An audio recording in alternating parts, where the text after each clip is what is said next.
Okay, so I guess I'll kick us off and welcome everyone to the information session associated with the Craft Apprenticeship program. This program is administered by the Illinois Department of Commerce and Economic Opportunity. This presentation will be recorded. And David, if you want to go to the next slide, please. Just kind of walk through the agenda of our speakers for today. Yeah, I have a couple of things here, John. I'll go ahead and do the same kind of thing that you just did. But good afternoon and welcome to the Craft Apprenticeship Program Notice of Funding Opportunity webinar. Apprenticeships in Illinois and across the nation are growing at a record pace.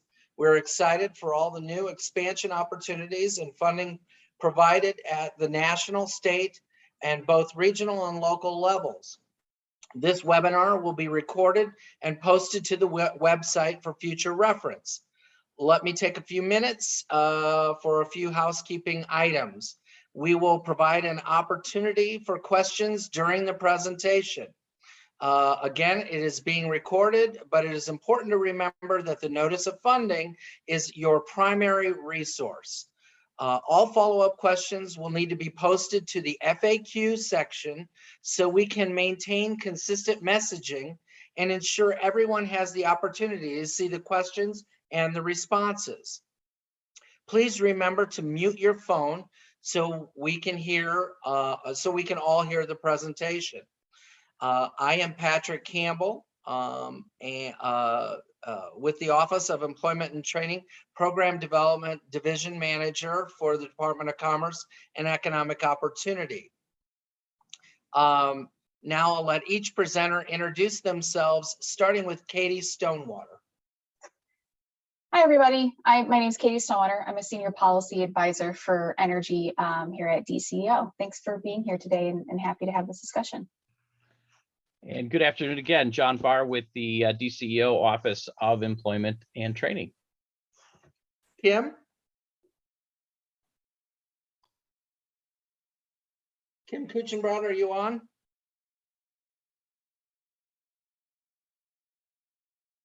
Okay, maybe she's having connectivity issues.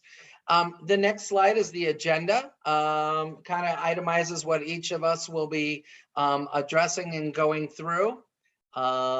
And Katie, you are first up on program authorization legislation. Awesome, thanks. Next, oh, there we go. Great. Well, again, afternoon, everybody. I appreciate everybody being here today. We're really excited about this opportunity hitting the street. So the Craft Apprenticeship Program, just to give a little bit of background on where this all came from. The Craft Apprenticeship Program was authorized by the Future Energy Jobs Act, or FEJA, back in 2016.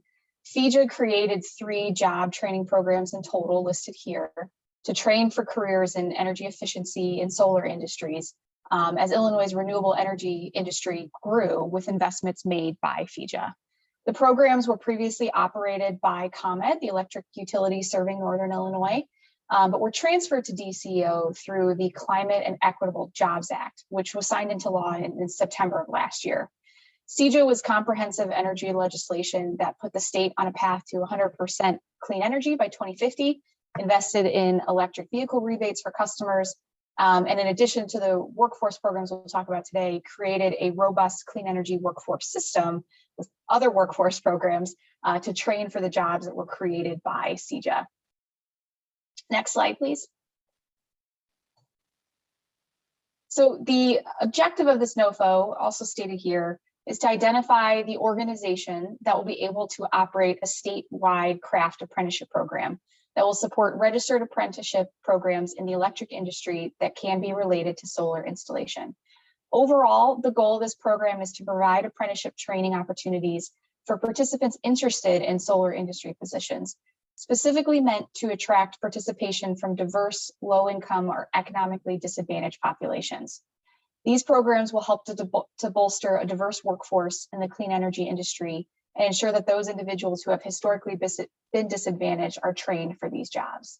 Next slide, please. And just a little information about the kind of the growth of the solar industry. So growth in the Illinois solar industry is expected to grow, to continue to grow over the coming decades. Having a trained workforce to meet the demand is crucial to Illinois achieving its goal of 100% clean energy by 2050. According to the Interstate Renewable Energy Council, solar jobs in Illinois grew by over 50% between 2015 and 2020 alone. Illinois is the 5th in the country for anticipated solar installation growth. And I think with the passage of CEJA, we're expecting even more growth in the industry. So it's critical that we have a trained workforce ready to go from day one. Next slide. I think I'll turn it over to you, Patrick. Okay, great. I would encourage you to bookmark this website and read through it to provide additional clarity to the notice of funding opportunity.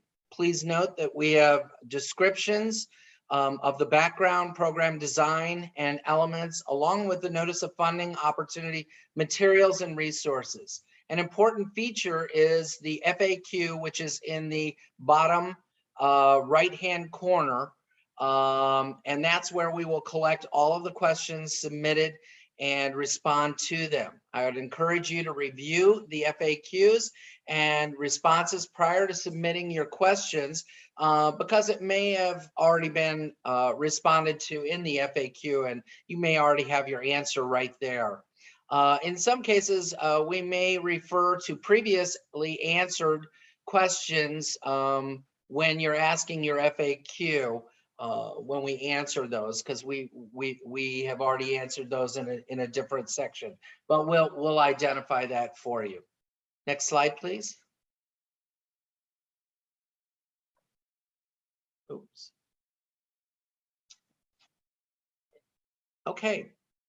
Illinois is dedicated to the expansion of apprenticeships as well as aligning workforce development opportunities for both participants and business across the state.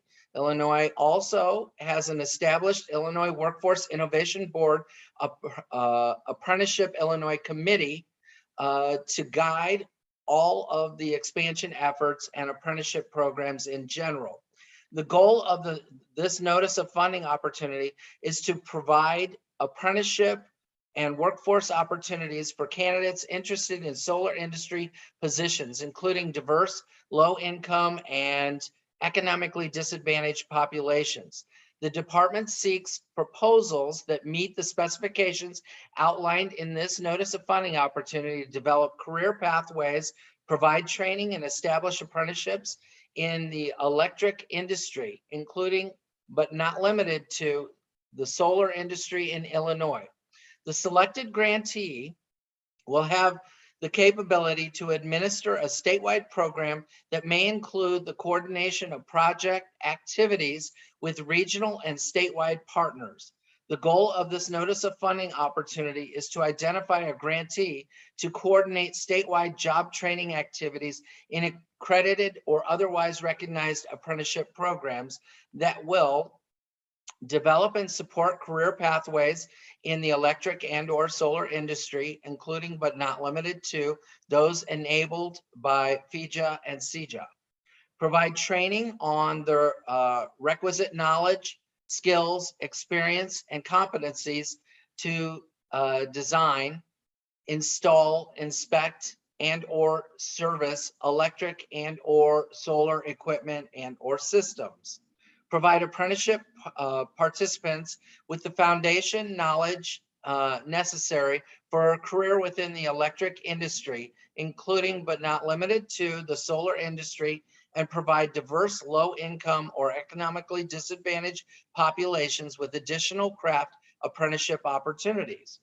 Develop, coordinate, and implement training activities that result in registered apprenticeship, pre-apprenticeship, and youth apprenticeships in the electric industry as defined in the Illinois Career Pathway Dictionary.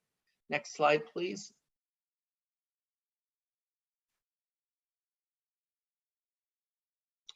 Career pathways is defined as a combination of rigorous and high quality education, training, and other services that align with the skill needs of industries and the economy of the state or regional economy involved. Prepares an individual to be successful in any of the full range of secondary or post-secondary education options, including apprenticeships registered under the National Apprenticeship Act. Includes counseling to support an individual in achieving their education and career goals. Includes, as appropriate, education offered concurrently with and in the same context as workforce preparation activities and training for a specific occupation or occupational cluster. Organizes education, training, and other services to meet the particular needs of an individual in a manner that accelerates the educational and career advancement of the individual. Enables an individual to attain a secondary school diploma or its recognized equivalent and at least one recognized post-secondary credential. Helps individuals enter or advance with a specific occupation or occupational cluster. A registered apprenticeship and an apprenticeship that is registered with the U.S. Department of Labor, meeting the standards defined by United States Department of Labor, which includes the 5 required components: business involvement, structured on-the-job training, related classroom and workplace instruction, rewards for skill gains, and an industry recognized credential at the successful completion of training.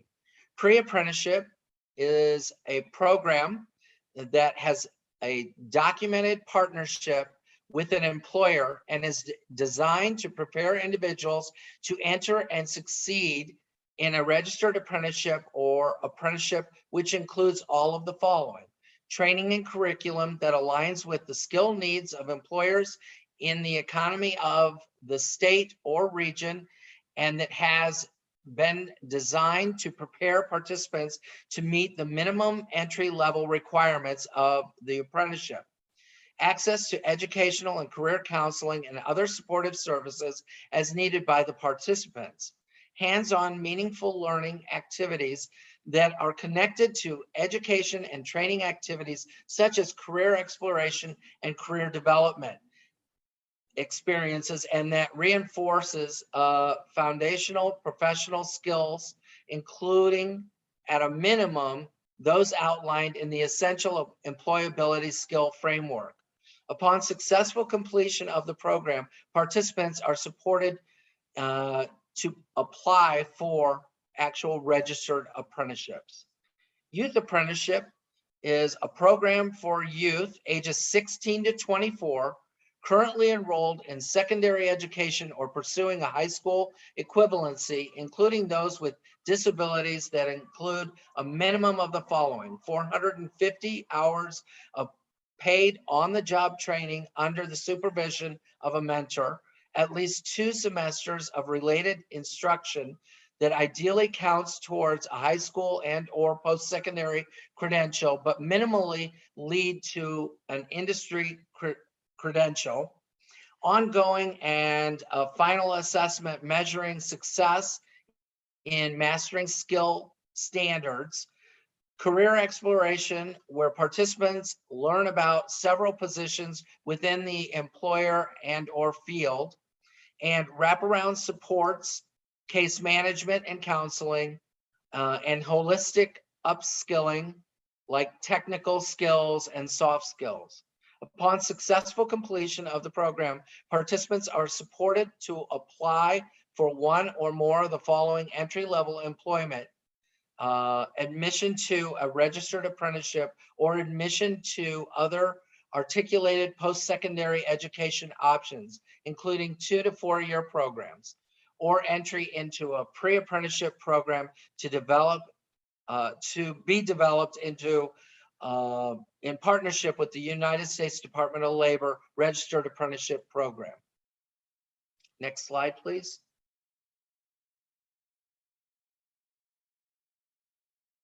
Target populations.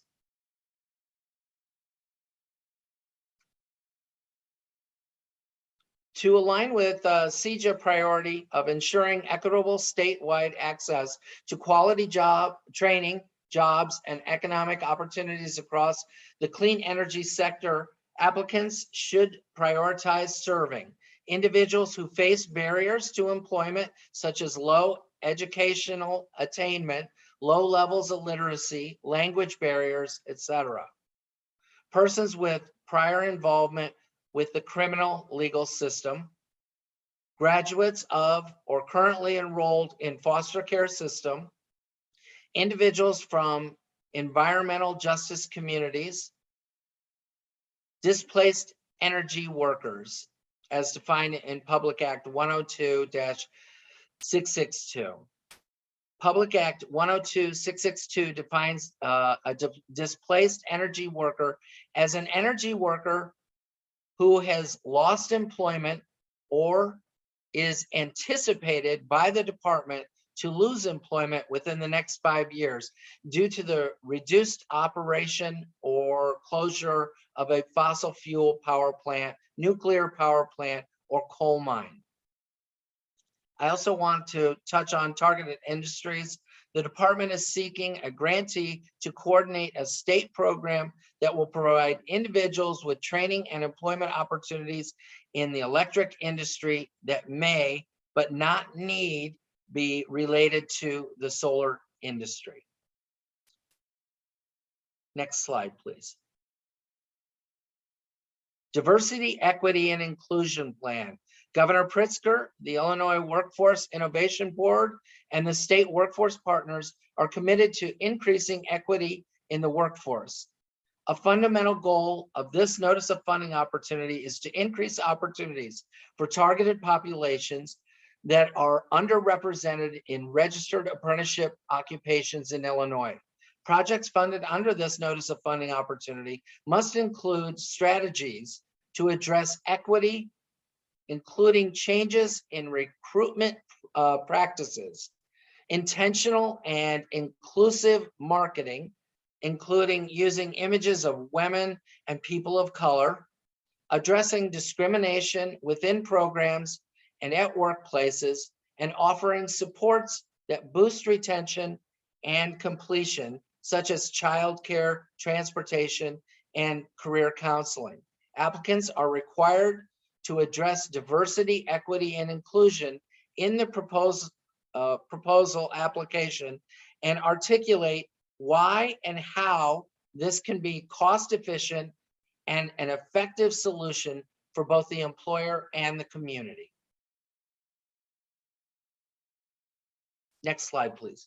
Oh, sorry. Program partners. All applicants must have a written agreement with the project partners that clearly outlines the roles and responsibilities of each partner and lists their funding contribution. Applicants that enter into partnership agreements with training providers should include details regarding the training program, including the length, location, class size, costs, and other important information. Next slide, please. Training models. Illinois businesses are fueled by human capital and talent. Illinois job seekers and workers should have every opportunity to achieve career success through aligned education, training, and employment programs. The department is building a workforce system that fortifies Illinois talent pipeline through strategies focused on understanding employers and their need for talent. The workforce system can broadcast those skill competencies and credential requirements to skill providers such as trade unions, community colleges, community-based organizations, business associations, and other training programs. Applicants are encouraged to develop program activities that are focused on developing an apprenticeship pipeline in the electric industry. Applicants must develop a statewide career pathways program that includes the following training modules and activities as a part of this award. Develop, coordinate, and support registered apprenticeships. Apprenticeships in an industry-driven, high-quality career pathway in which workers can obtain paid work experience, classroom instruction, and a transferable credential while job creators develop and prepare their future workforce. Apprenticeship programs enable job creators to develop and train their future workforce while offering career seekers affordable pathways to secure high-paying jobs. Apprenticeship programs are distinguished from other types of workplace training modules by several factors. Apprentices are paid by their employer during training. Apprenticeship programs provide on-the-job learning and job-related classroom training. On-the-job learning is conducted in the work setting under the direction of a monitor and, under the direction of a mentor. And training results in an industry-recognized and portable credential. Apprenticeship is a flexible training model that can be customized to meet the needs of business and industry. Develop, coordinate, and support pre-apprenticeships. It is recognized that pre-apprenticeship programs are needed to ensure access for individuals that are not fully prepared for a registered apprenticeship program. This notice of funding opportunity will support pre-apprenticeship programs that lead to a registered apprenticeship program. Develop, coordinate, and support youth apprenticeship and career pathways. It is recognized that having a strong youth apprenticeship infrastructure is needed to provide opportunities for youth to enter into a career pathway. This notice of funding will support youth apprenticeship and career pathway activities that are focused on supporting qualified workers that enter pre-apprenticeship and registered apprenticeship programs. Next slide. And Kim, have you joined us yet? I am. I'm online. Thank you. Okay, great. You can take this one. Okay. Under the Apprenticeship Illinois model, we are trying to create a value stream of talent starting as early as the high school stages all the way up to onboarding and upskilling and retention of the employees. As Patrick had mentioned, in the previous slide, an ideal situation would be to create a youth apprenticeship through career and tech education. So the students are exposed to that, and that would fall under the career preparation and career exploration portions of this slide. And then moving into a pre-apprenticeship as they're graduating from high school into a registered apprenticeship as well. So using this type of value stream, as you can see, the supplier role starts out very strong and slowly subsides as the individual starts the full onboarding with the employer role. And once they've gotten to that stage, then the employer can take over and continue with the upskilling training, either with their registered apprenticeship training programs or upskilling. So as we're developing this particular pipeline, what we're trying to do is increase the flow of talent that's going to go into this type of career pathway. There are career pathway programs already established and programs within schools that are using that, where the students can onboard within a particular career pathway, but also jump off if they decide that that's not the career field for them. But we would like to see that there is a value stream being created for this particular program. Next slide.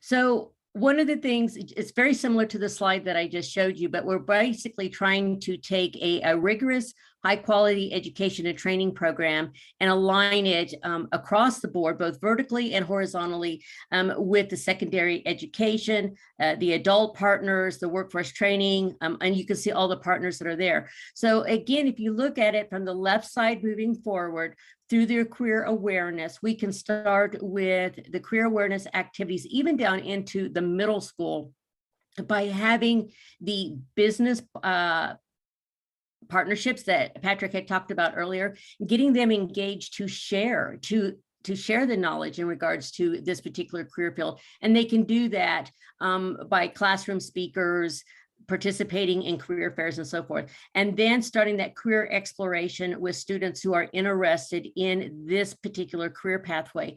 But you want to make it very broad. You do not want to make it so specific. You know, you're looking at transferable skills in that career exploration stage.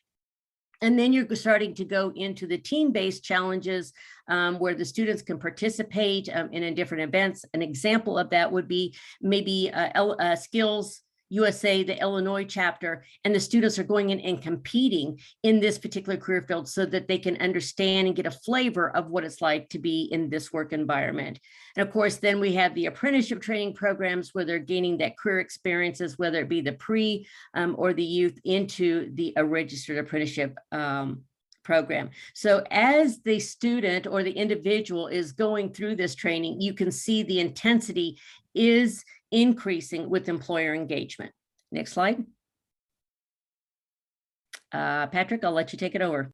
Yeah, I think this slide speaks for itself. We've addressed it several times, and I think we mentioned it in a couple of future slides. So we'll let this one stand on its own, and you can take number 16 then. Slide 6, the next slide, Kim. As part of creating an open flowing pipeline of talent, it's a balance between what the business workforce strategies are and what the individual's career pathway needs are. We could have a business partnership that's really wanting to develop a strong work-based learning strategy. But if we don't have the students that are interested or made aware of this program, you're going to, teeter off balance all the time. So we want to have a balance between the work-based learning and the learning career pathways for the students to expose them to these career fields, and using their apprenticeships as a part of the work-based learning or on the onboarding experience. The businesses on the other side, they need to understand what their challenges are and aligning that with their training providers. Are they communicating effectively their competencies that they're looking for, and what credentials are acceptable in this particular pathway? And then they also need to know what is the demand in, how many positions are they going to need? You don't want to fill it full of individuals who want to go into this career pathway and then not have the openings, and vice versa. You don't want to have a high demand, but yet you're not doing anything, the businesses are not doing anything to feed that lower pipeline. So it is a balance of support between both the businesses and the individuals. Next slide. So the 5 core components of registered apprenticeships, we've already kind of talked about and certainly addressed what each of these components are, but they can come in different orders and are very customizable. We have front-loaded programs where most of the classroom training or the related classroom instruction is loaded up front in that training program. Before they use equipment, whatever it might be, for safety reasons. We have other registered apprenticeships that coincide with each other. You have the on-the-job training occurring at the same time, working with the mentor, guiding them alongside of the related instruction. And then we have some apprenticeship programs that have the mentor on the job training component, and then a periodic related instruction. So they're on the job for several months, and then they're in related training for 2 weeks, and then they're on the job, et cetera, et cetera. Next slide, please. I did want to, I'm sorry, could you go back one slide? I did want to address a couple of other items related to the overall apprenticeship program. Apprenticeships across the nation are administered as OA, or Office of Apprenticeship States, and SA, State Administered States. It's about a 50-50 split across the United States, and Illinois happens to be an OA, or Federal Department of Labor Office of Apprenticeship Administered State. Dean Guido is the regional administrator for this region, and is also helping out and somewhat acting as the Department of Labor State Director for the state of Illinois. At this time, since the previous director retired in December of 2021. We also have ATRs that report to Dean, and ATRs are apprenticeship training representatives that facilitate the process of developing the standards and getting the apprenticeships registered. In Illinois, we have also established navigators and intermediaries that can work with you. Navigators work with the businesses, with business engagement side of this to establish opportunities for employers to establish apprenticeship programs, and intermediaries are the boots on the ground. They're also often referred to as sponsors as well. Now we can go to the next slide. Thanks. Okay. So specific project outcomes, goals, and deliverables must be included in your proposal. Agreed upon deliverables and outcomes will be tracked utilizing project management tools developed by the department and Illinois workNet. Grant applications must include the projected outcomes that are consistent with the program design and definitions. Applicants are required to provide information regarding projected outcomes as part of the required attachments. Program outcomes may include number of registered apprentices served, new and existing, number of pre-apprentices served, new and existing, number of pre-apprenticeship participants who successfully transition into a registered apprenticeship program before the grant ends, number of new youth apprentices served, new and existing, number of youth apprentices who successfully transition into a pre-apprenticeship or registered apprenticeship program before the grant ends, number of career pathway activities and outreach events, and number of students participating in career pathway activities and outreach events. Next slide. So the application components, John, I don't know whether you want to jump in on any of these application components specifically. We've addressed many of the most of the items that are already in here. I know John will be talking about the project narrative and the budget cost effectiveness.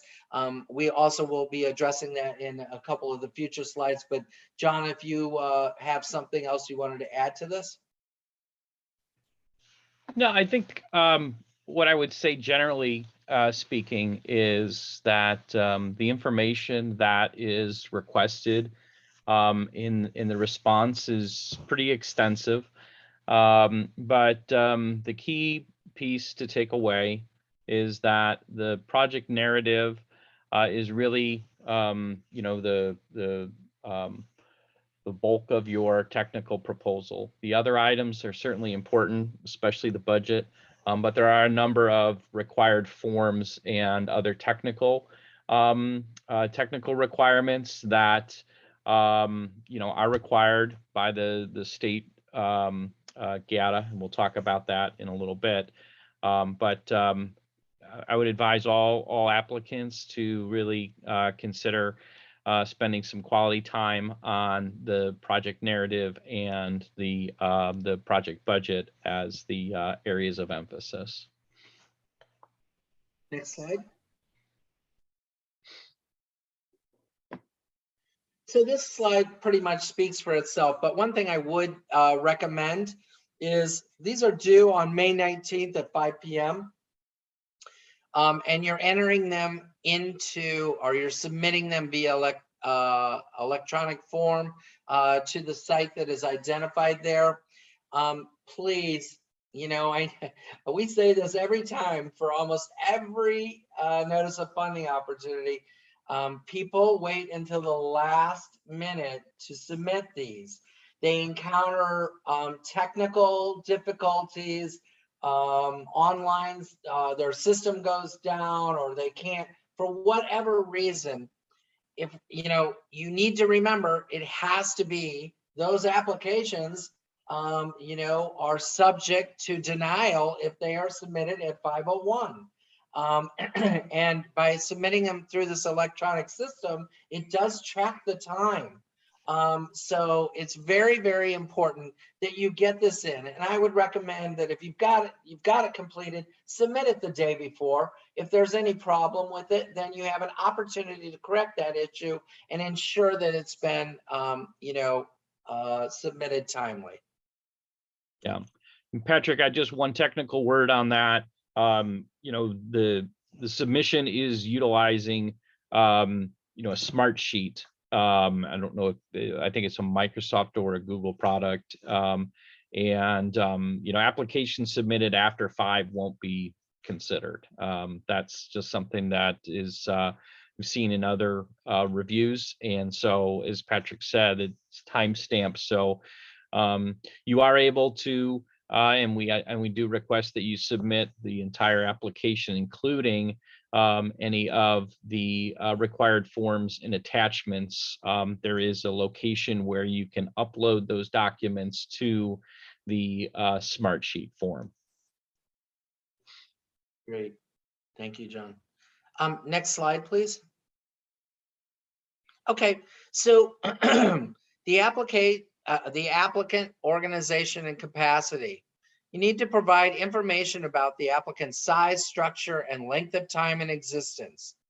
Include a list of the applicant organization's staff, including subcontractor personnel, to be assigned to the project. Describe the role of each staff person that each staff person will fulfill.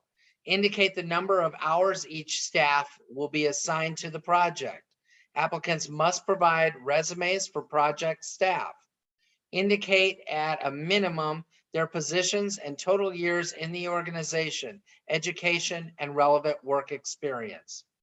Describe the craft apprenticeship related experience of the applicant, organization, and partners.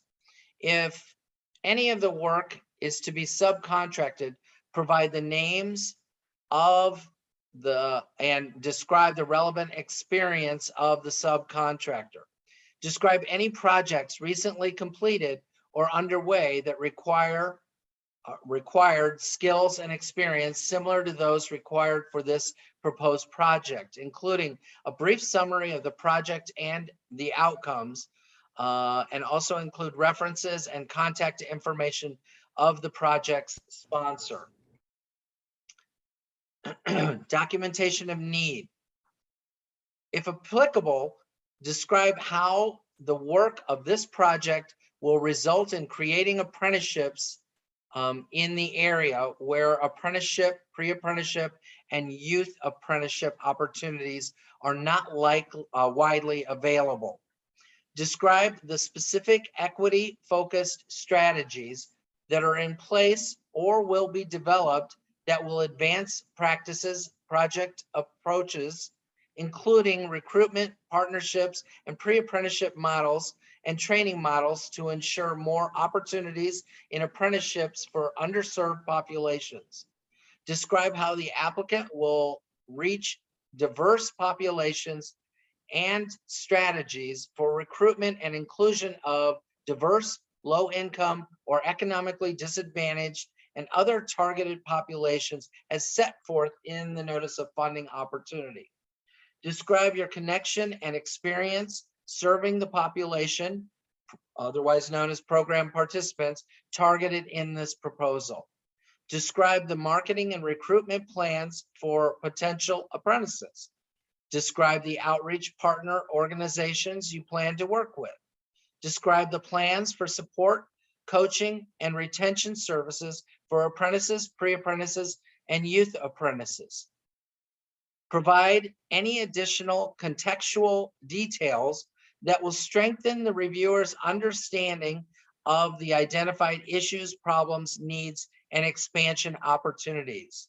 One reminder on this is, please, on all of these categories, do not assume we know your organization. You need to spell it out and be very clear, because although one entity may be aware of the organization, another reviewer may not be aware And so they will need that information in order to evaluate these appropriately. Project plan and considerations.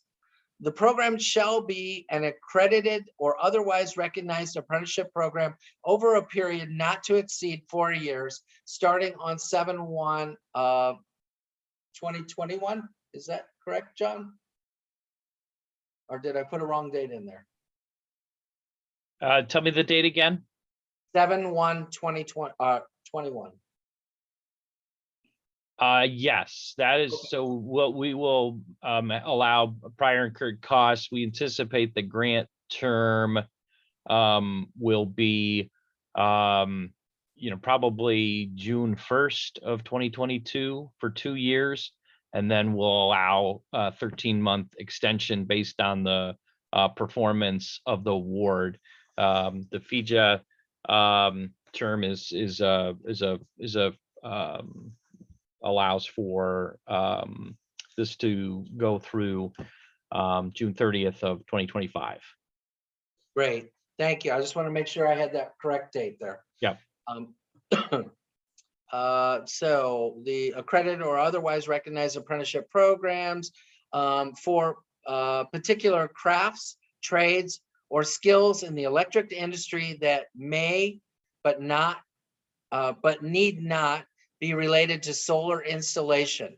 The plan should include the following components: identify a registered apprenticeship program, pre-apprenticeship, youth apprenticeship, and career pathway programs that will be funded by this grant. Provide detailed information how the participants in pre-apprenticeships, youth apprenticeships, and students that participate in career pathway activities can advance into registered apprenticeship opportunities in the electric industry. Provide detailed information regarding the training approach. Provide detailed information about the training providers that will provide the related technical instruction for this project, including but not limited to the following: where the training will take place, who will provide the training, the duration of the training, course credits and or credentials that will be received at the completion of the training. Be sure to note any credentials that are nationally recognized and portable.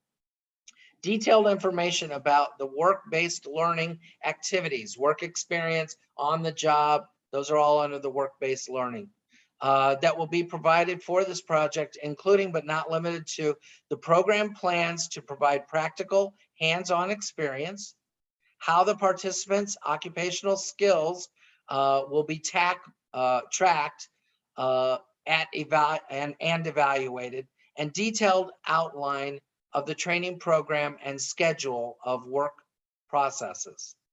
Describe project partners and program coordination, how this project will coordinate the project activities with regional and statewide partners. Details on partnerships with regional workforce, educational, and economic development entities and their roles and responsibilities. How will this project track and document success stories for employers, participants, and community partnerships to utilize for outreach and marketing purposes? If the applicant is a current grantee, use this section of the proposal to highlight ongoing work, notable achievements and successes, and how you will leverage existing operations to add more apprenticeships. Describe program development, design, and implementation plans, and describe the goals and timeline for developing new apprenticeships. Describe the project's ability to expand apprentice enrollment in areas of the state without existing apprenticeship programs. Provide any additional context details that will strengthen the reviewer's understanding of the identified issue, problems, and needs. Include a summary of 3 to 4 relevant participant success stories highlighted from previous grants. And the last is budget narrative, cost effectiveness, return on investment. Provide a high-level budget narrative, including an analysis of the cost efficiency in relationship to planned outcomes.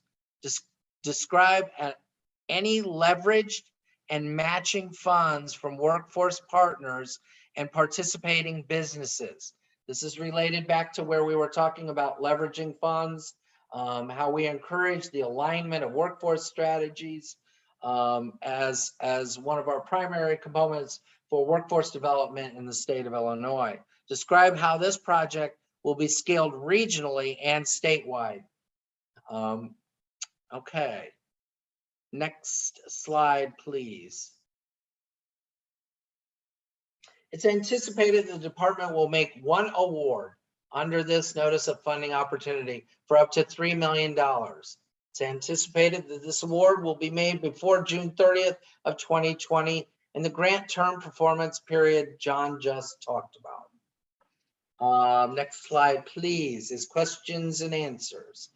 Do we have any questions from before we move to the next section? I don't.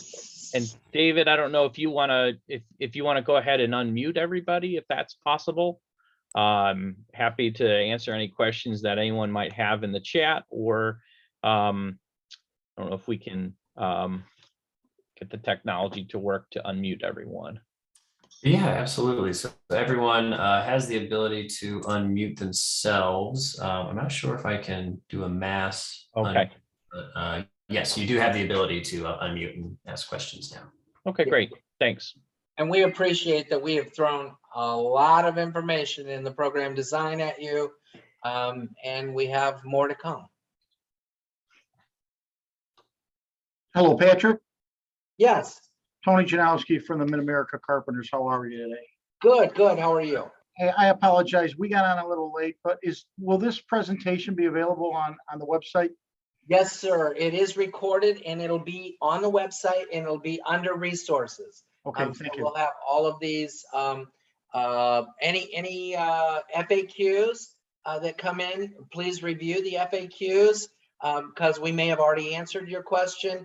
If we haven't, then we will answer it. So we have consistent messaging and no one has an advantage over anyone else in contacting us directly. Thank you.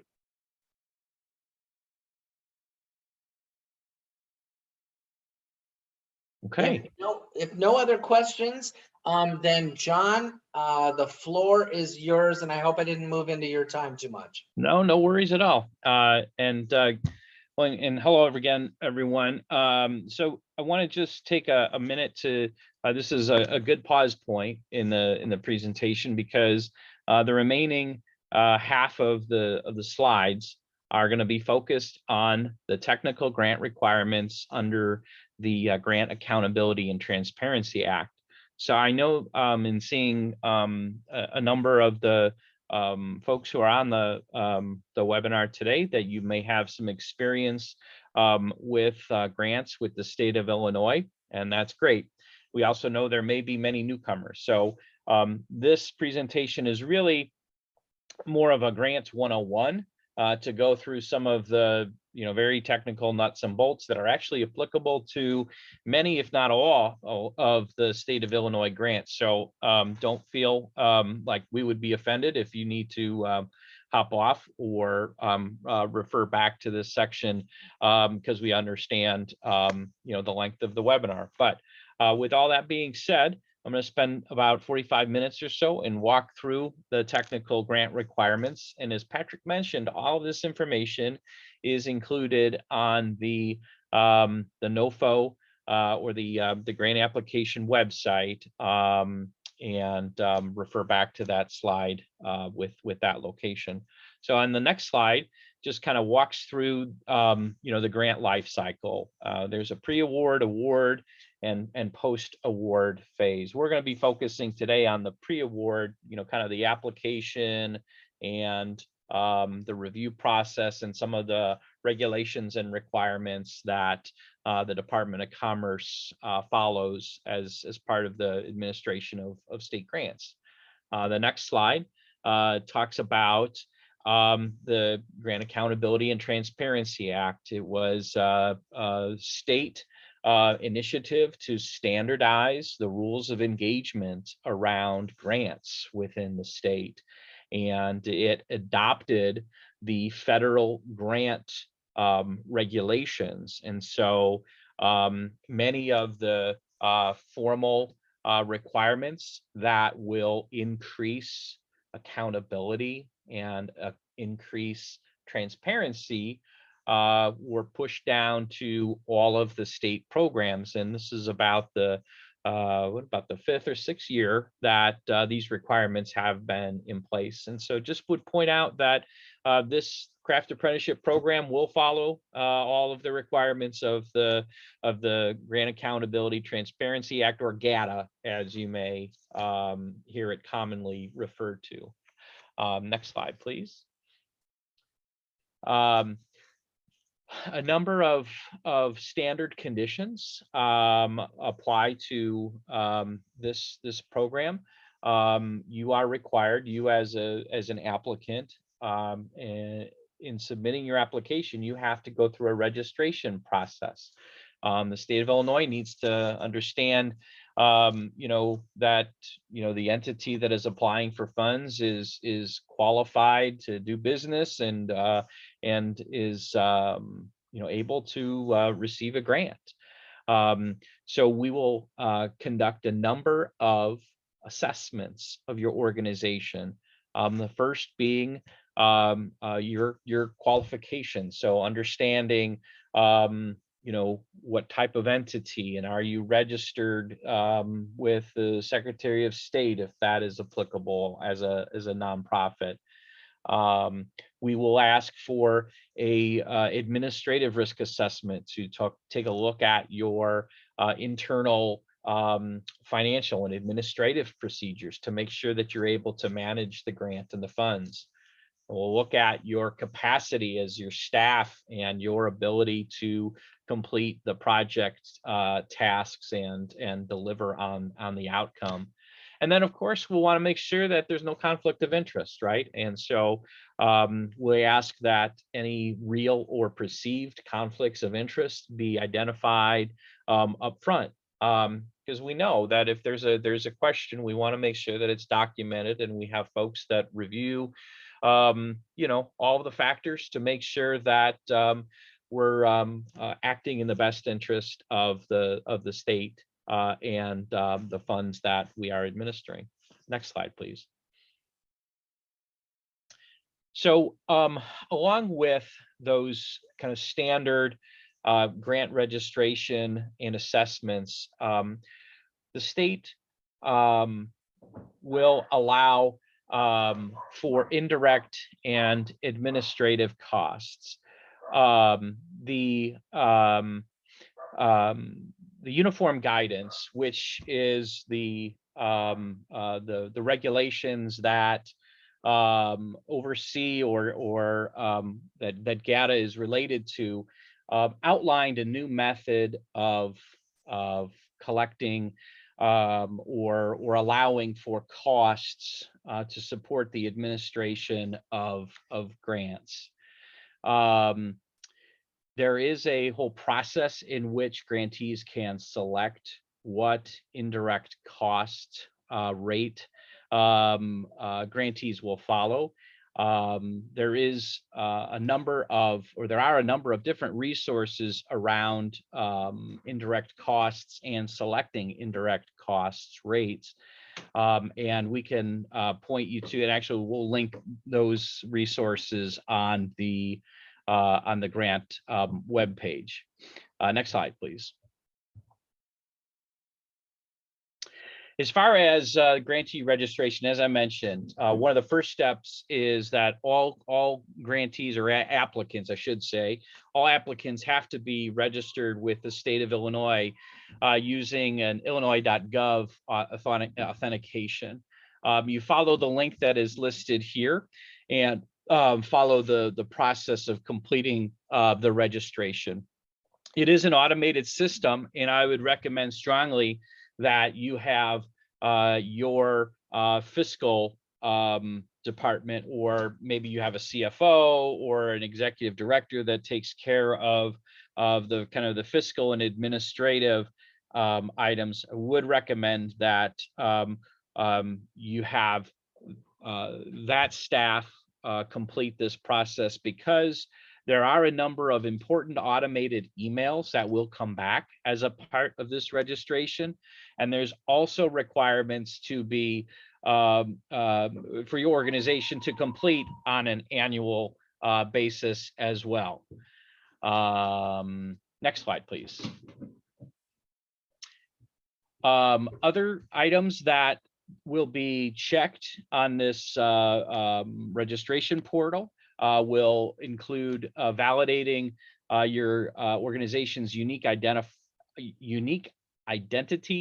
or your unique entity identifier. This is a new thing, right? So it used to be that it was called the DUNS number. That number has changed to the unique entity identifier. We'll also bump up your organization against the federal government to make sure that you're not on a excluded parties list. Also make sure that you may not be on a stop pay list. So if you had an issue with a previous grant, the agencies are now, their accounting systems are now talking to each other. And then also that you're not on a sanction list from the Department of Human Services. The system will check all of these databases on a frequent basis. I think it checks either nightly or maybe in real time.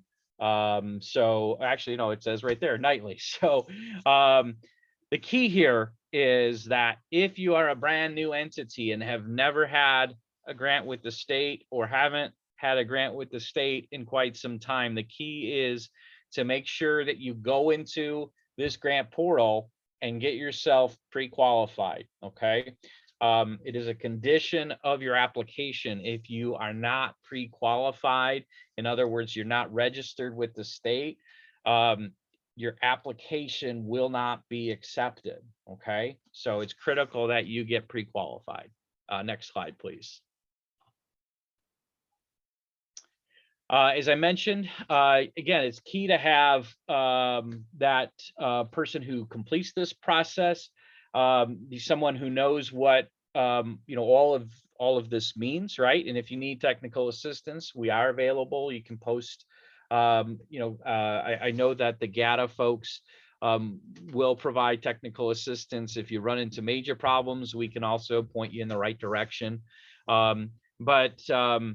If you do your registration and it bounces back with some issues, or if there is a need for additional information, they will send you emails back stating that they have this issue and this is how you need to address it. The one thing that we can't fix is if your organization is on the federal excluded parties list. If you're on the list, that's something that you would have to work with that federal agency to make sure that that issue got resolved. But that's a hard stop as it relates to moving a grant forward from our perspective. Next slide, please. So again, one of the purposes of the Grant Accountability Transparency Act is to make sure the state is awarding grants to organizations that where it makes sense, right? That they have the fiscal capacity to administer the grant. A fiscal risk assessment is another requirement. So first you have to get registered. You get registered once, okay? You only need to do that once. Then on an annual basis, you will have to complete this fiscal risk assessment, okay? They call it the Internal Control Questionnaire, or ICQ. A lot of, we're government, we like our acronyms. So a fiscal risk assessment is done on an annual basis, and it's basically a checkup of your organization and the people and the procedures that you have in place. All of the state agencies that you might apply for grants will utilize this same fiscal risk assessment. Okay, so as you submit your application, also get registered with the state, submit your fiscal risk assessment. The next assessment is a program risk assessment. That will be conducted if you are identified as a finalist. A program risk assessment basically looks at your program team, right? So the folks that are going to be actually running the program and driving the deliverables. So we will provide you with that information if you are identified as a grant finalist.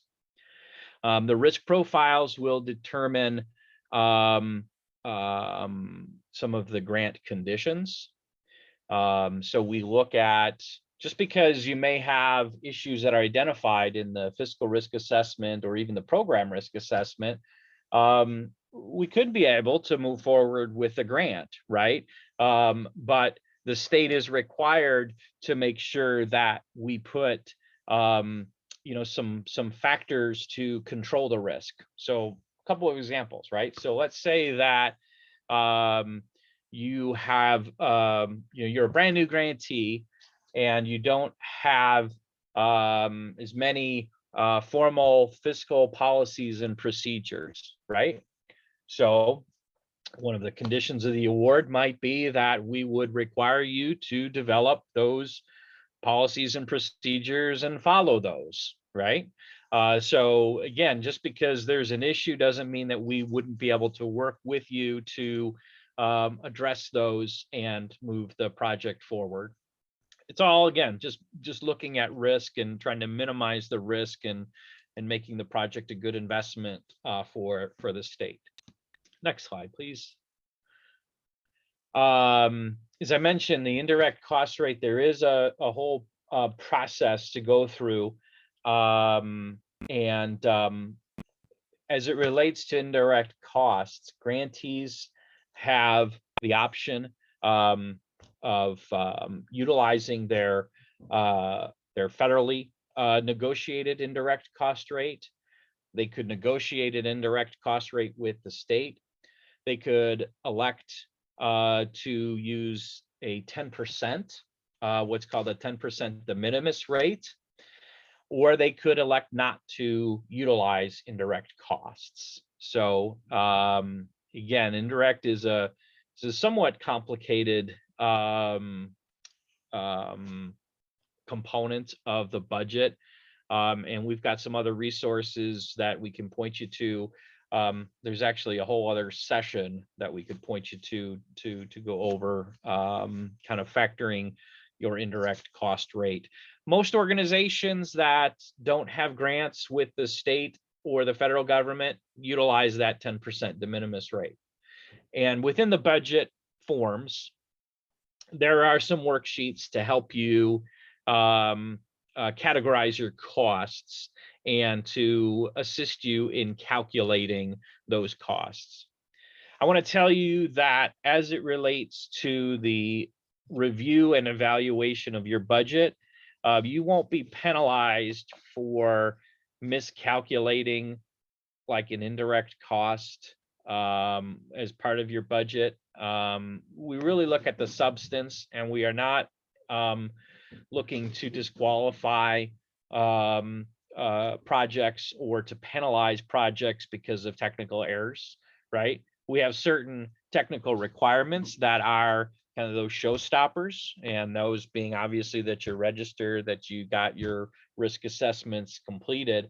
But if you make an honest error in a budget calculation, especially as it relates to indirect costs, we will work with you if you're identified as a finalist to complete that budget. Next slide, please. Again, there is a number of resources that are listed here at the grantsillinois.gov. I'm not going to go into those in detail because we've talked quite a bit already. So next slide, please. Okay, talk about the standard application and award documents. And I want to point out, actually, I'm going to, David, I'm going to try to share my screen because I want to show everyone where the documents are posted on our Illinois WorkNet site. So hopefully you are seeing a screen, the Craft Apprenticeship program. Want to point out that all of the Notice of Funding Opportunity, or NOFO, materials are listed right here. If you want to identify what is called the NOFO supplement, that essentially is the nuts and bolts of the requirements. And I need to stop sharing here because it's hidden. I want to show you the actual NOFO supplement, and it looks like this, right? So you click on that link, you'll see it kind of outlines the whole all of the program requirements, everything that Patrick went through as part of the NOFO components are listed in detail. Want to look at those program outcomes, of course, look at, what's going to be the bottom line results of the program, all of the funding information, all of the things that I'm talking about right now, focused around the Grant Accountability and Transparency Act, that is included in this Part C of the NOFO, right? So it provides links and good instructions on how to go about completing all of those tasks. Again, there's more information here about your indirect cost rate.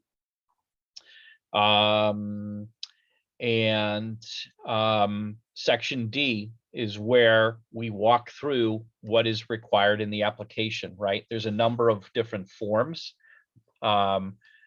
Uniform grant application form, which again, you can get directly from the NOFO website. The budget template. The budget template is an Excel spreadsheet that looks like this, right? It's a little bit daunting, but want to go over a couple things with the budget sheet, right? So you'll see below there are a number of different tabs. Okay, it's important to note that Section A is where your grant budget will be, right? So here's a summary. It has all the common budget line items, right? Personnel, fringe, travel, training costs, indirect costs. Okay. One thing that you should note, that if you go in and try to just put, oh, I want to put $100,000 or whatever into personnel, it won't let you, because the entry point is actually on these tabs. Okay, so you would put the name of your program administrator on this personnel tab. So I'm going to put, let's just put, for now, we'll put 6 months, 100%, and then 1. Okay, so you'll see that this $50,000 for 6 months, I know this is just an example, not reflective of what you would put, but you'll see that that transfers over to the front page, right? I also want to point out on this budget form, budget template, if you will, there are instructions that outline how you should go about completing this form, right? Again, if you look at this, it has, more than a dozen tabs, and the first time you look at this template, it is admittedly a beast. Okay, but do your best in completing this. I would follow this as dry as it is, follow the instructions, and utilize these tabs to enter your costs. There's a section here where you can enter your grant costs above, so the state total, right? So that's the money you're requesting from the state. And then let's say that you're offering matching funds, right? So funds that you're gonna, put in to support the grant project that, aren't grant funds. You would put those here below under this non-state. Okay, so key thing to remember for every cost category. So let's say you have personnel, fringe, you're going to do some travel, and then you're going to do some training costs. Okay, so you would have 4 budget lines. You'd have a personnel, your fringe, your travel, and then you have to use these arrows to navigate around because they're kind of hidden, right? And then whoop, keep going. Direct training costs, okay, or work-based training costs. These costs, especially the training costs, I want to point out that those definitions are listed in the instructions page. Okay. And you see how many tabs there are. So again, I know that this form can be a bit daunting, right?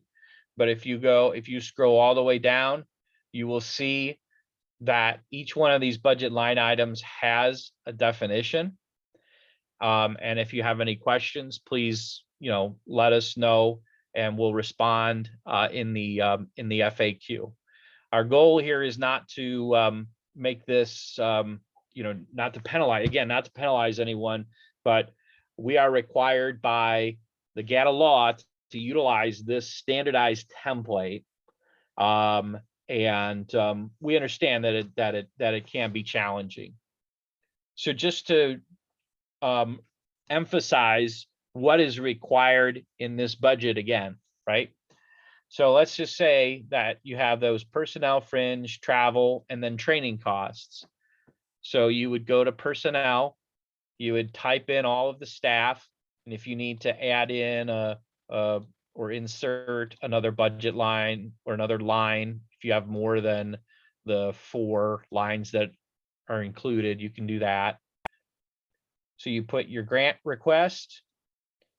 If you have any matching funds, you'd put that there. And then you must include a narrative here, right? You have to talk about, well, who is this program administrator and what are their responsibilities? So make sure that you provide an executive level narrative of what that cost is. Okay, so do that for each one of those budgeted line items. If you were to have, so let's say that you have a your executive director is gonna you're gonna leverage some of their time, right? Let's say you're gonna maybe it'll be 5% of their time, right?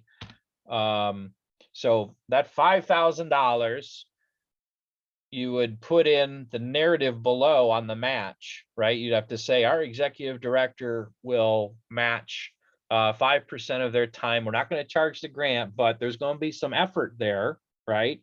Because it's important to note, and we'll go through in the slides that whether you're going to be requesting grant funds or matching funds, you still have to account for them and have all that backup documentation. So if you say you're going to do matching, just know that you're going to be on the hook for that, right? You're not required to match for sure, right? But if you say that you're going to provide matching funds, you have to account for that, and we'll track that in your final budget, right? And you'll see on this budget template, right? Section A it covers all the grant costs, right? So the funding in a grant to whoever the awardee is. Section B are the matching costs. And you'll see that $5,000 that we put, right? So we put in $5,000 for that executive director, shows up in their match. And so it lists every category, each budget category basically mirrors Section A, grant costs. Section B is your matching costs. Make sense? John, can I interject? Something that I see on a lot of apprenticeship grants is that they in fact do have matching or leverage funds that they don't identify. And if you know you're going to have it, it is a part of the notice of funding opportunity that we're asking, that you, you identify those as, a benefit to your application. You can't assume that we know that that's going to happen. And I guess my point is, a lot of times people do in fact have that, but they don't identify it. And it's a shame because we can't, if you don't put it on there, we can't assume or guess or know that you're going to do that. So right. Please be aware of that. Right.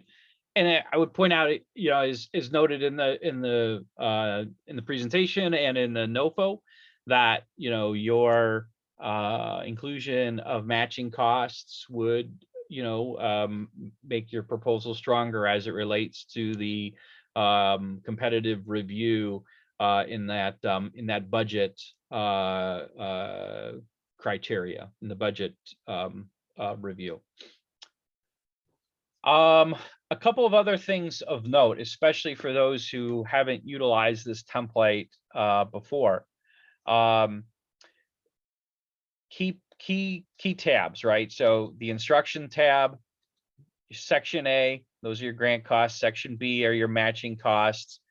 I talked about that indirect cost worksheet, right? And this is how, especially if you are utilizing that 10% de minimis rate, you would utilize this indirect cost worksheet.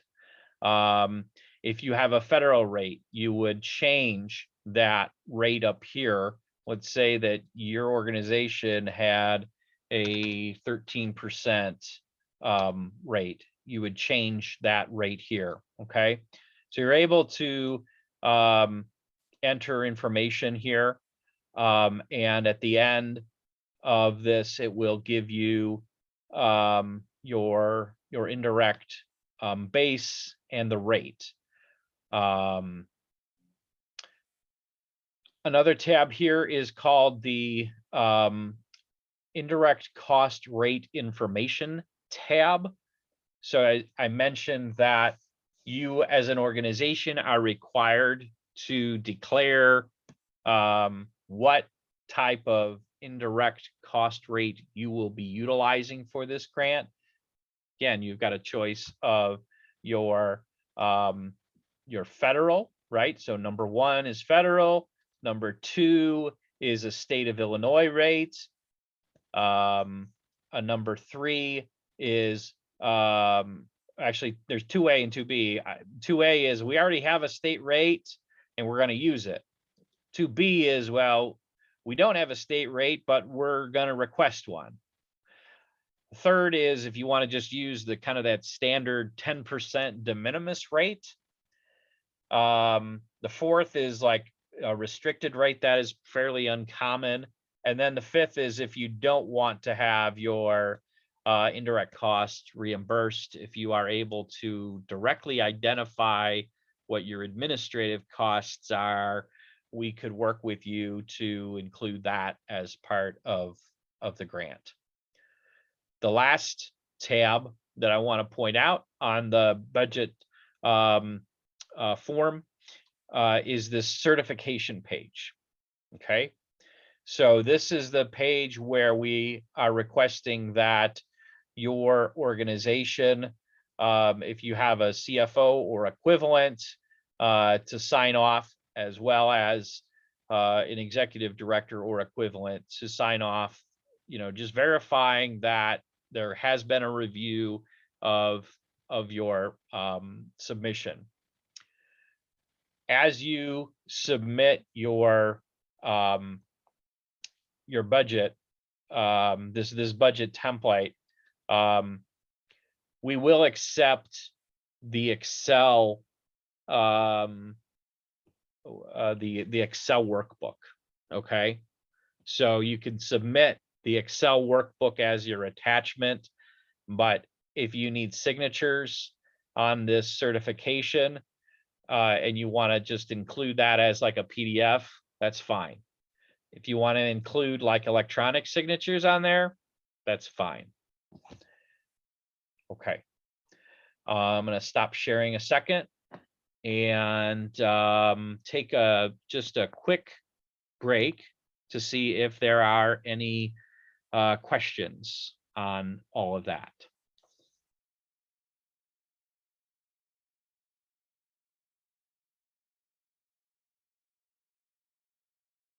Okay, hearing no questions, and I don't think I see anything in the chat. David, if you wouldn't mind putting the slide deck back up, that'd be great. Thank you. Okay, so uniform application, that is a standard form, right? It's basically 4 pages that is essentially can be utilized as your grant as an application cover sheet, right?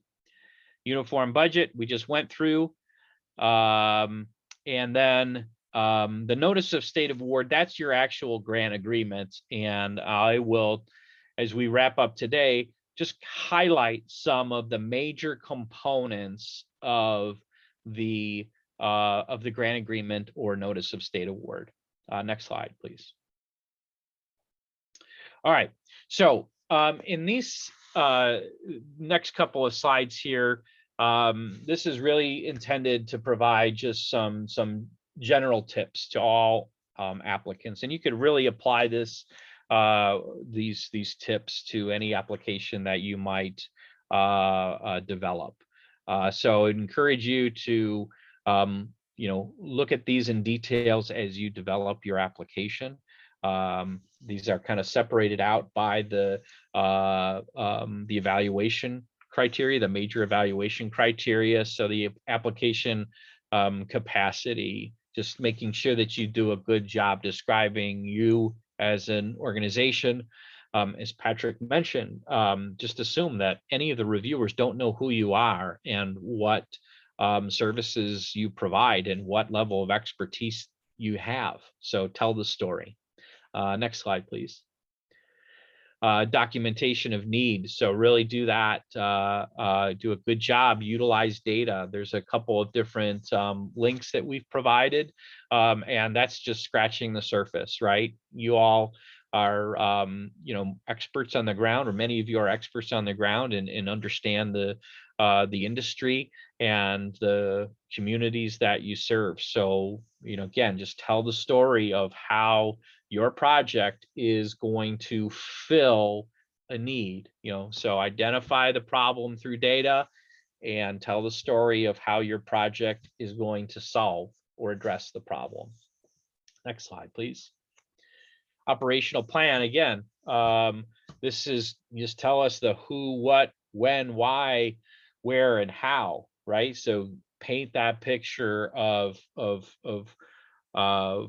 all of the activities, and this NOFO is extremely broad, right? And it was developed to be intentionally broad, going all the way from this end of the spectrum and providing just kind of career awareness in the solar and electric field and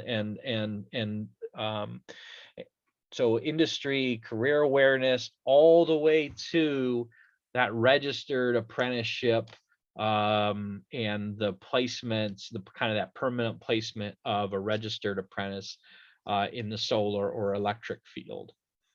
Next slide, please. return on investment, right? So that's your budget. So making the case that this is a good investment for the state funds. And if you have, as Patrick mentioned, if you have matching funds that you want to bring to the table, please make sure you include those, but knowing that if you include them, you'll be required to track them. Next slide, please. Again, the uniform application is that cover page. It's very straightforward. I don't think that we need to go over it in much detail at all. If you have questions, definitely let us know and we'll respond in the FAQ. Next slide, please. Uniform budget template. Some things that I want to talk about in the next few slides are about the general requirements of all grants, and these are kind of your standard rules of thumb around allowability, reasonableness, and that the costs are allocable to the project that you're working on. Next slide, please. So allowability, right? And this goes to the uniform administrative guidance here that, all of your costs, bottom line, are reasonable and necessary, to achieve the objective of the project, that you operate in accordance with generally accepted accounting principles, right? And that those costs, whether they are direct grant costs or whether they are matching costs, are adequately documented, right? And that you follow your internal procedures around that. Next slide, please. Reasonable, right? So you want to make sure that that the state is getting a good deal, right? That if you treat these grant funds like you would treat, your budget at home, right? You would fight to, or you would press your vendors and partners to get the best fair deal on goods and services, right? It's the principle of making sure that you have procurement procedures in place, making sure that you don't charge maybe a premium for state and federal grants, but you have a lower rate for other partners. So to make sure that things are fair and equitable across all projects. Next slide, please. Allowable, right? So we have a number of specific budget categories, and they all have definitions. We do have some general buckets of costs that are like kind of other or miscellaneous, and we will work with you to make sure that we define exactly what those are. The goal is to make sure that everything that you're requesting in your budget is definitely allowable, right, under the program rules and the state regulations. Because if there are questioned or disallowed costs, those are costs that you would have to pay back to the state, and we don't want to get into that situation. We want to work with you as a partner, right? We don't want to, we have a vested interest in your success as the grantee, and we want to make sure at the outset that everybody understands the rules of engagement, right? So we understand that those rules are extensive.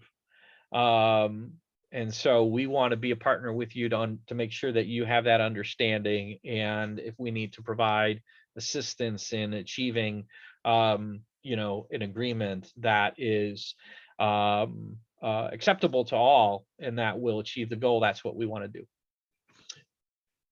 Okay, allocable, also that that you have kind of a segregated fund, right? This is a $3 million possible grant, right? We want to make sure that you have this segregated and all the activities within are segregated and are accounted for, and you've got documented So you're not kind of robbing Peter to pay Paul, right? That is definitely something that could result in question costs. Yeah, I'll just leave it at that. Next slide, please. We talked about indirect costs. There are those direct costs and those indirect costs. We'll point you to additional resources if you need assistance with indirect. Next slide, please. We've already gone through the budget template in order. I don't think that we need to cover this anymore, but this is a good summary of what are the tabs to take a look at. I missed the certification, the FFATA certification.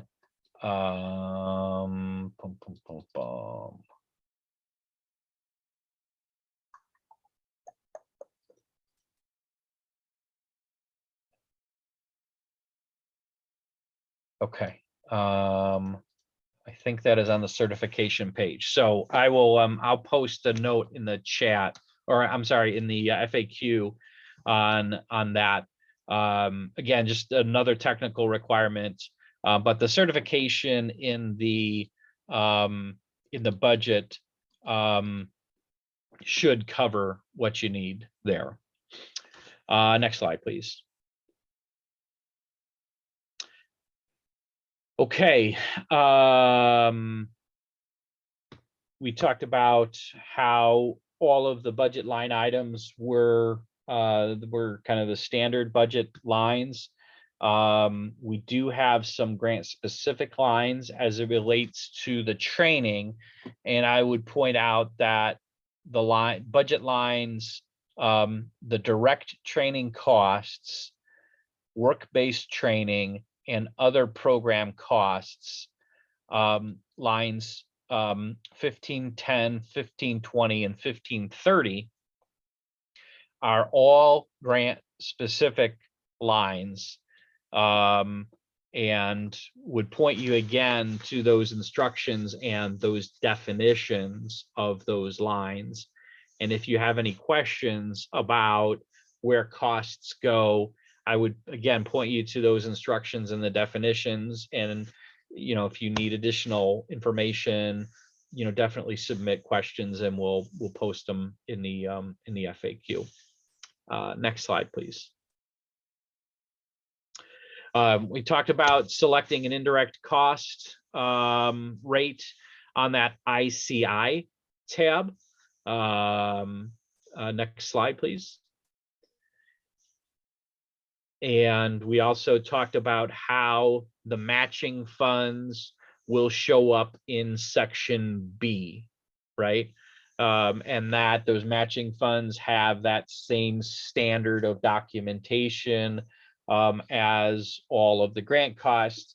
Same thing as it relates to the cost principles around being allowable, reasonable, necessary, allocable to the grant, having all your documentation in order, all required for matching funds. Next slide, please. All right, so home stretch here. If you are selected as the grantee, you would enter into a grant agreement with the state of Illinois.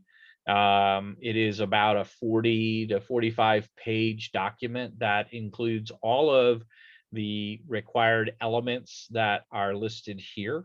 These are standard across most state agencies, definitely within the state.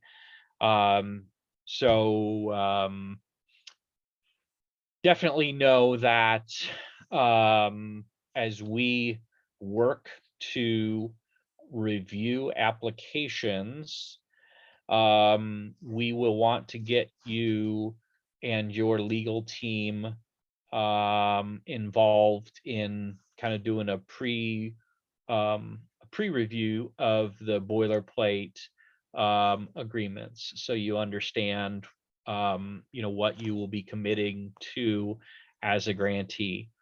So again, it just talks about a lot of the items that you submit forms for will be incorporated.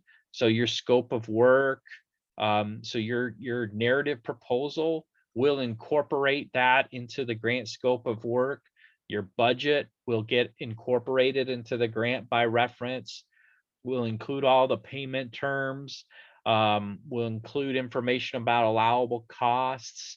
All those government certifications that you're required to complete will be included in the grant. Any disclosures, so anything that may have come up on those conflict of interest disclosures, we would include in the grant, or we would make reference to those. Any lobbying or other restrictions, restricted uses of the funds, that is, right? That, the funds are basically to provide job training, right? It's to run a job training program that's going to result in, more solar technicians and electricians in the state, what we want to see, right? Not lobbying or other activities. Next slide, please.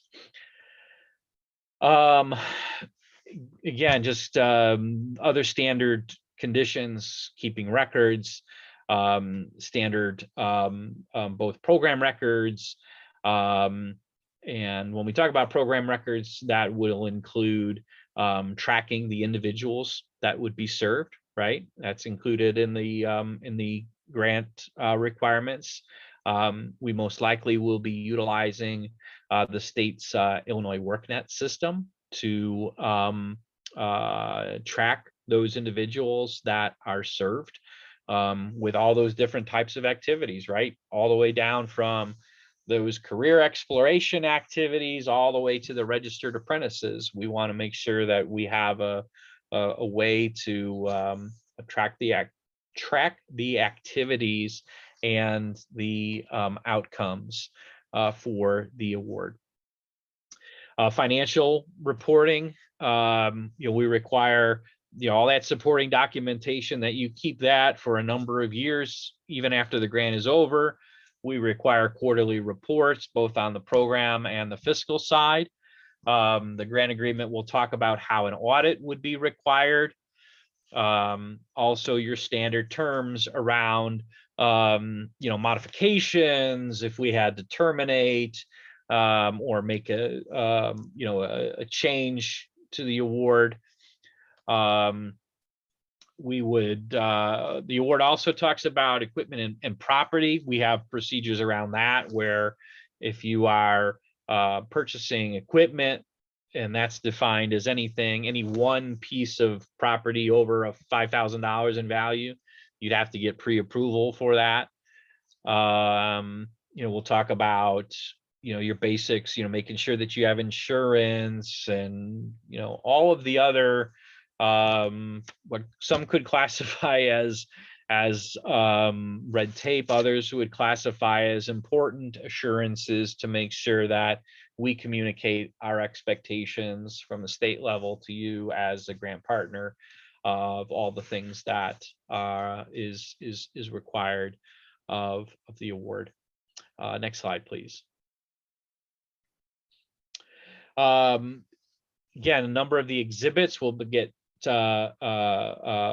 pulled directly out of your grant application, and we will work with you to negotiate and finalize your project descriptions, your deliverables, the performance measures, and any of those specific conditions that might have been included as part of the risk assessment. Will include that information right in the grant agreement as well. Next slide, please. And here are some resources, some standard resources. I made a lot of references to the assistance with indirect costs and selecting an indirect cost rate. Many of these links on the GATA in the GATUS portal have modules that can assist you with that. And with that, I think that concludes the slide deck, as well as the other forms that we were going to show you today. We do have some time to answer any final questions that you may have about the information that I just presented, or other questions that may have come to mind from the other sections of the presentation today.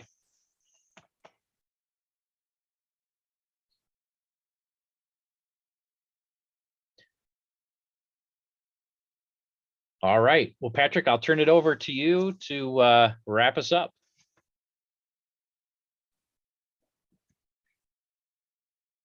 Okay, John.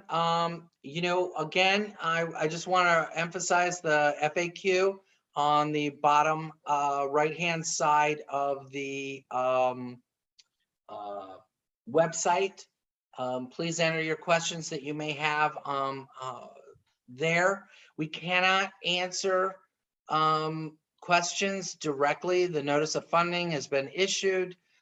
So everything we do has to be in open and transparent communication, as John was talking about. So please keep that in mind. It's not that we're not responding to your email or anything, but we will be checking the FAQ. Hopefully we'll get a grant manager assigned to this quickly, and we will be you know, following up. And keep in mind also the deadline date. Please don't wait until 4 o'clock that day to get it done. And we thank you all for your attention, and good luck with it. All right. All right. Thank you, David. Thank you all. Have a good afternoon. You too. Thanks.